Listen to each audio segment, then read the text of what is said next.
गेशी तफसीलात वास्ता हमारा जॉइन को था टट्टे रिपोर्टर तनवीर अलिया। जी तनवीर अली, क्या तफसीलात इस हवाले से?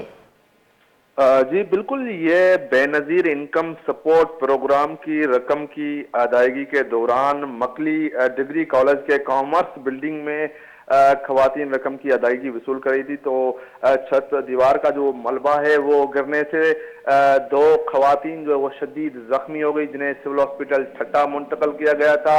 ये अफसोसनाक सूरताल पैदा हो रही है ठट्टा जिला में। बिस्प के मुख्तलिफ सेंटरों पर मैकेनिज्म न होने की वजह से मुतअद्दिद खवातीन जो है उनको शदीद मुश्किलात में इजाफा होता जा रहा है। जिले इंतजामिया ख्वाबे खरगोश की नींद में सोई हुई है, जबकि ठट्टा, गारो, साकरो, दाबेजी और दीगर शहरों में जहां जहां बेनजीर इनकम सपोर्ट प्रोग्राम की रकम की अदायगी हो रही है, वहां पर सरी आम खवातीन को तजलील का निशाना बनाया जा रहा है और 1000 से 1500 रुपए तक गैर कानूनी कटौती की जा रही है, जिस मामले पर जिला इंतजामिया ठट्टा भी खामोश है। जबकि बेनजीर इनकम सपोर्ट प्रोग्राम के जो आला जो अमलदार है वो भी खामोश है। तो मुस्तक खवातीन ने हुकूमत वक्त से यही मुतालबा किया है कि बेनजीर इनकम सपोर्ट प्रोग्राम की किस्त की अदायगी को शफाफ नमूने से और बेहतर नमूने से को यकीनी बनाने का भी मुतालबा किया है। जी